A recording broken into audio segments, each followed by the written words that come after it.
I'm Mark Golub, and in the news, a stunning, mind-boggling event at one of America's most prestigious universities. New York University has decided to give a service award to, and wait for it, SJP, Students for Justice in Palestine. Let that sink in for a moment. NYU is rewarding Students for Justice in Palestine. NYU is legitimizing Students for Justice in Palestine. By the way, I hope no American watching JBS right now is fooled by an organizational title. An organization can name itself anything it wants. Any organization can put the word justice in its title, even if its goals have nothing to do with being just.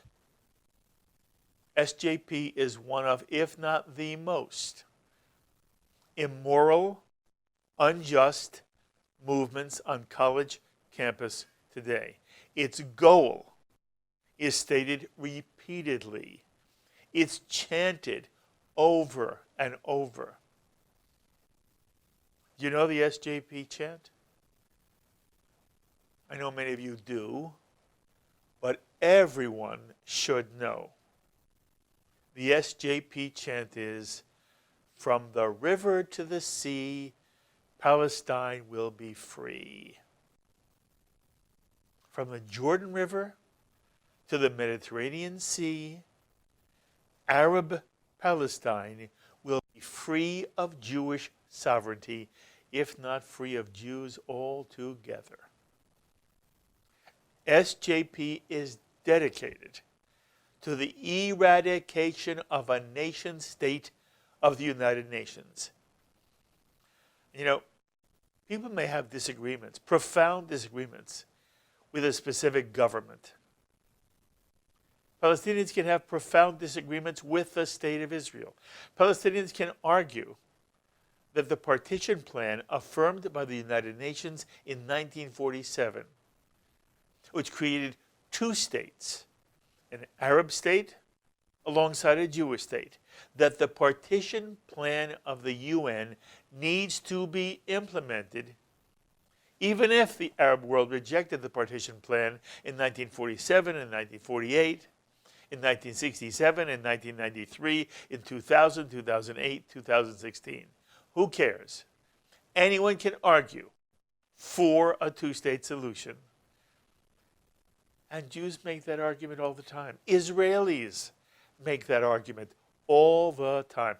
The vast majority of Israelis, even today, would be happy to implement a two-state solution with any Palestinian leadership which publicly renounced its obsession with destroying Israel and agreed to a token right of return. If there were a Palestinian leadership today ready to live alongside the Jewish state of Israel, as Canada lives with the United States, there would be peace between Israel and the Palestinians in a heartbeat. The vast majority of Israelis, even if they would love all of Eretz Yisrael to be contemporary Israel, the vast majority of Israelis are prepared to share the land in a two-state solution. But when the Palestinian response continues to be the infamous Arab answer at Khartoum after the Six-Day War of 1967, no recognition, no negotiation, no peace. As long as the Palestinian answer to a two-state solution that legitimizes a Jewish state of today is over my dead body, or better said, over your dead body, there obviously can be no two-state solution. SJP stands for over your dead body. From the river to the sea is over your dead body. How then does a major, respected American University of Higher Learning award and reward a bigoted, hateful, racist, immoral organization like SJP? If SJP said, we're for a two-state solution, we just want a Palestinian state alongside a Jewish state in peace, then one could understand their position and could understand how NYU could give SJP a Presidential Service Award for, and this is how the award is worded, for extraordinary and positive impact on the university committee. What positive impact on the NYU community? It is morally outrageous. It is intellectually outrageous. We're talking here about NYU. And you should know, we called the office of the president of NYU for comment. And we were told, although this is the Presidential Service Award, the president of NYU doesn't actually make the decision. Service awards are given out by members of the committee, their staffers, they're paid by the university. And that means the university could say to these staffers, look, there are standards, and SJP doesn't meet the standard. But no matter. The award is called the Presidential Service Award. The Presidential Service.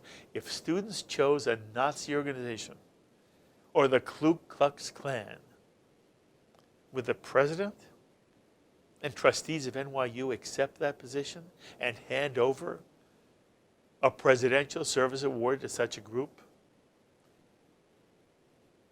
It's insane. And it's part of a larger craze that's infecting certain pockets of American culture and American society. It's a craze of anti-Semitism masquerading as anti-Zionism. Anti-Zionism is immoral, unethical, bigoted, racist, and fascist. It's that simple. Because it calls for one people on earth to end their sovereign polity. For them to turn out the lights, get on a plane, fly away, and leave the land for somebody else, in this case for the Palestinians.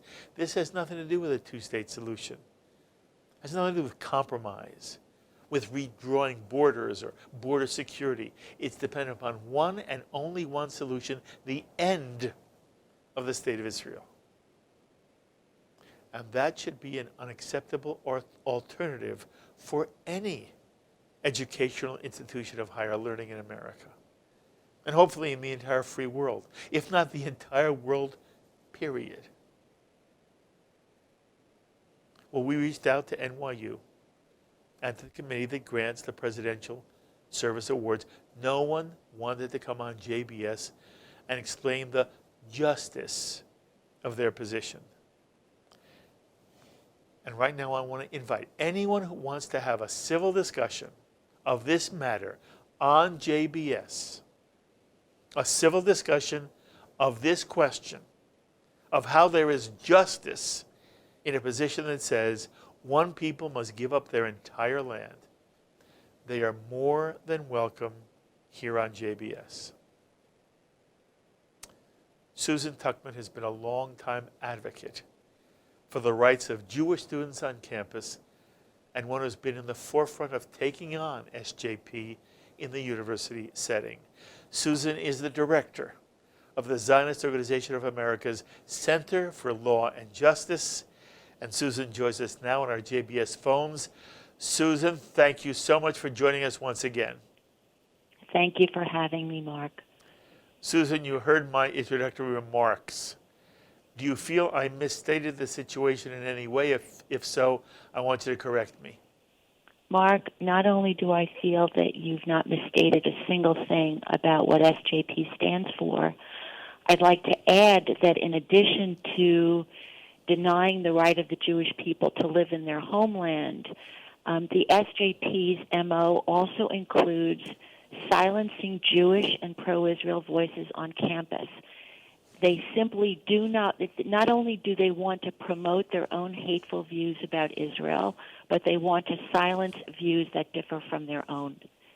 And it's baffling and shocking that a school like NYU would not only legitimize this group, but reward this group by giving them the President's Service Award. Susan, why do you think NYU would make this kind of, in some way, it's insane decision? Why, Susan?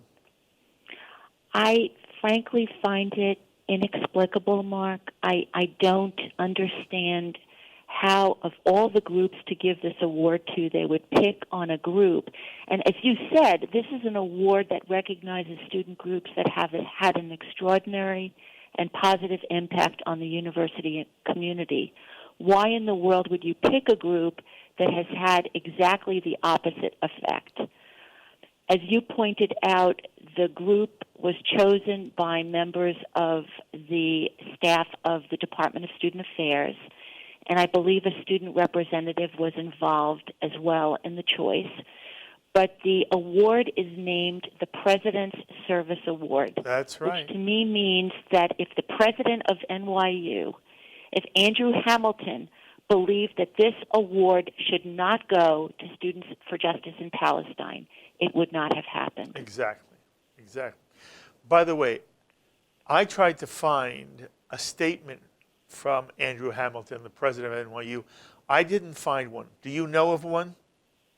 No, I don't know of any. I will tell you that when we heard that SJP had announced on Facebook that it was receiving this award, we reached out numerous times to get confirmation from NYU officials themselves, and nobody would respond to us. And we have written to President Hamilton numerous times over the past year to express our concerns about SJP's actions and how this group is making Jewish students feel not only unwelcome on campus, but unsafe. And to this date, we've never gotten a response from him. Oh, that's so disappointing. I hope everybody heard you. What Susan just said was she's reached out to the president's office to talk about that students not only are given, they feel unsafe. And the president of NYU, I don't know how many of you watching right now are alumni of NYU. If you are, if I'm reaching anybody who has any influence at NYU, maybe you'd like to make a call. By the way, Susan, do you have any sense of whether Jewish alumni have expressed their dismay over this award? I believe that some have, but we at COA have publicly called for NYU alumni and donors to make it crystal clear to the university administration that they are withdrawing their support. We asked the university to rescind the award, and now that the award has not been rescinded and it was in fact given to SJP, alums and donors should make it clear to the university that they will not support NYU for not only legitimizing Mark, but rewarding a group that makes Jewish students on campus feel unwelcome and unsafe. Yes. By the way, I want to repeat for you, and then I want you to respond to it. The chant that is the chant of SJP is "From the river to the sea, Palestine will be free." There's no way there's no place in that chant for a Jewish state. Is that correct from your understanding? Of course, and they've chanted far worse. I mean, SJP at City University of New York a few years ago was actually chanting Jews out of CUNY, Zionists out of CUNY. I mean, the message was crystal clear. At NYU, SJP got over 30 other student organizations last April to agree to pledge not just to boycott Israeli products and Israeli academic institutions. They got over 50 other groups, Mark, to agree to pledge to boycott the pro-Israel student groups on campus. In fact, to engage in what I thought was a well-organized bullying campaign against students who love and support the State of Israel. That's SJP. Susan, you've described who they are. You've described what they do. Any audience, it doesn't have to be Jewish, any American audience that understands how outrageous this is and does not believe there's anything fundamentally American here. And I'm not even using the word Jewish. There's obviously Jewish self-interest here, but there's also American values at play. Of course. Okay, of so course. I'm asking you, if you were in a room, if you were addressing in one room 100, 200, 500 people, and they heard what you had to say, and they were intelligent people, and they would say, of course, this is outrageous. But Susan, what do we do? What advice would you give this group? And you're in the room with them. You can see their eyes. They're listening to you. They are hoping that you'll have some advice, direction for them. What would you advise? I think that it is not enough today to feel angry or outraged by behavior like SJP's. I think we have to do more than just feel those feelings. We have to show how we're feeling by the actions that we take. And that's why, in this instance, ZOA called on donors and alums to send a clear message by their actions, to say to university officials, no, we're not going to support you, and here's why. I think people out there need to tell lawmakers what's going on, to let their senators know and their representatives know. This is not a group, Mark, that just simply engages in Israel bashing.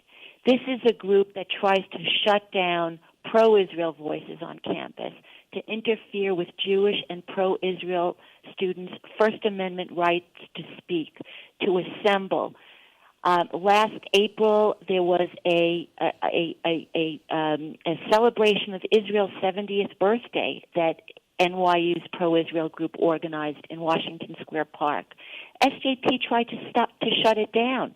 SJP tried to interfere with it. They stomped on Israeli flags. They set an Israeli flag on fire. I mean, these are, you talk about American values. We have the right to free speech. We have the right to assemble and declare our love for the State of Israel, and SJP has zero tolerance for that. I will say this over and over again. I hope viewers of JBS spread the word. The single most immoral movement on college campuses today is SJP. Susan, what kind of either help or resistance have you gotten from professors, be they at NYU or CCNY or professors across the country? Again, one would think that in the halls of academia, free speech is a treasured notion, and even if there are professors who disagree and profoundly disagree with Israeli policy, who may believe Israel doesn't belong on the West Bank, believe there shouldn't be a wall, believes that Arab Israelis don't have enough rights, believes ultimately that Israel is treating Palestinians poorly in Gaza. A professor has that right. What I am wondering is, do professors understand that while they have every right to be as critical of Israeli policy as they want to be, and there are Israelis themselves who are just as critical, they don't have the right to do what you've described, shut down free speech, or in some way to legitimize and to condone what SJP does when it becomes physically violent against a person's right to speak or literally their right to be on campus. What's been your experience of the response of the academia, those who are leading liberal arts institutions as professors and as administrators? Look, there have certainly been courageous professors who stand up to these hateful actions on SJP's part. And in fact, you have a very good example at NYU. There's a professor at UCLA, Judea Pearl. Many of you will recognize the name. He is the father of Daniel Pearl, who was killed back in the early 2000s. He was a journalist. He was killed by Islamic terrorists. But Judea Pearl is a very distinguished professor in computer science at UCLA. And a few years ago, he was given a prestigious alumnus award by NYU. And Professor Pearl just recently, on principle, renounced that award. Yes. Because of what NYU did Yes. in rewarding SJP. He stood up. He said, I will not accept this honor. I will not hold on to this honor because you are rewarding a group that spreads hate. So, I think there are certainly professors, courageous professors across the country who are courageous, but many Jewish and pro-Israel professors are themselves feeling intimidated to speak up. They're afraid to speak up and stand up to this because they're worried about their own professional careers and that there might be professional repercussions for them. So it's very, very difficult today. It's very difficult to be vocally pro-Israel on campus. To what extent have you actually found that in the halls of academia there is sympathy for the anti-Israel position? It is almost, it's beyond sympathy, and it's really been baffling to me when I see what's happening, that there are academic conferences that involve Israel, and one would think that professors would encourage that these academic conferences promote a diversity of viewpoints so that they are truly academic conferences. There's truly places where students can learn. And instead, many of these conferences are one-sided conferences that are hostile to Israel. Or there are conferences where you find professors who are speaking there or speakers who are brought in who have documented records in support of the boycott, divestment, and sanctions movement, professors and speakers who do not believe that the state of Israel has the right to exist. How in the world can that be an academic, educational conference if it's presenting only one side to students? And how do students learn? How do students become critical thinkers? And yet this is what we're seeing. Mm-hmm. I want all of the JBS audience, and I mean that as a microcosm. What I really want is I want first of all, I want America, not just the Jewish community. I want Americans, and we have many non-Jews who watch JBS. I hope they're listening to this very carefully. Americans who care about the character and nature of our country have to understand that if there's an organization like the KKK, like neo-Nazis, like SJP, and they're all of a kind, if SJP is tolerated, not a pro-Palestinian group, a pro-Palestinian group has every right to lobby for the Palestinian position. It just can't be for the elimination of the Jew, or the elimination of the Jewish state, or the elimination of the Jew's right to speak, or the elimination of an Israeli's right. A UN ambassador from Israel can't speak on Columbia College campus. It's insane. Alan Dershowitz can't speak. Michael Oren can't speak. In America, I want Americans, Jew and non-Jew, to begin saying everywhere they go. I'm sorry. The Palestinian-Israeli question is a complicated one. I can see how you might come down on one or the other. You know, obviously, from my perspective, it's real simple. If people don't want to make peace with you, it's very hard to force the side that is at a disadvantage, in this case, the Israeli, to have to make concessions to a people who want to kill them. But all right, let's have the discussion. I want everybody to have the right to weigh in. But Americans should say to any group, and we say it, Susan, we say it all the time to someone who ultimately says things that are horrific about African Americans. We are very sensitive in America as a whole, especially in the Jewish community, to anti-Muslim comments. I want America led by Americans, non-Jews. And then I want every intelligent, wealthy Jew to say everywhere he goes, well, it's just silly. It's silly. SJP is silly. And it's time for any self-respecting professor and any self-respecting academic institution to say to SJP, find another place. Either change drastically, or you're just not going to be welcome here any more than we would welcome the KKK. And I want your response. Look, I believe that SJP certainly has the right not to like Israel. They have the free speech right to criticize Israel, but to make Jewish and pro-Israel students feel unwelcome and unsafe on any campus, and that is not my perspective. That is very clear from what they themselves say.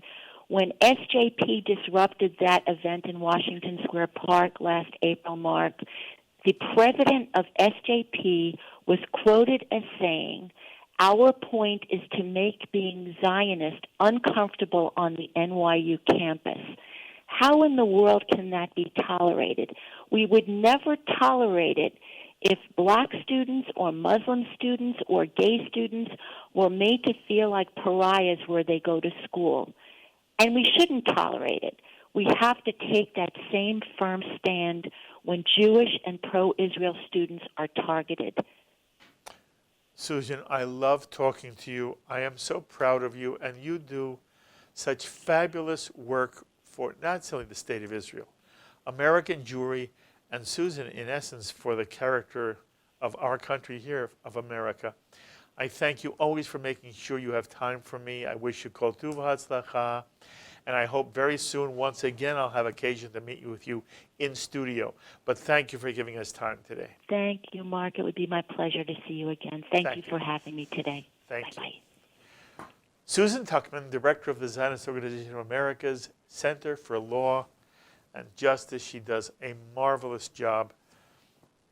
And again, it seems to me that America, which would never tolerate this kind of bigotry against any other group, cannot allow this to happen on college camp. It is an American tragedy. I don't believe anti-Semitism is sweeping this country in terms of nooks and crannies of our country. I do feel it's been allowed to fester on the college campus, and it's time for people of goodwill to take the campus back. There can always be controversy. There cannot be fear and bigotry that does not allow others to speak. My thanks as always to our director, Sloan Copeland, JBS's Associate Director, Dara Golub, Editor, John McDevitt, and to the producer of In the News, Carol Lilienthal. Until the next time, I'm Mark Golub. Be well, my friends.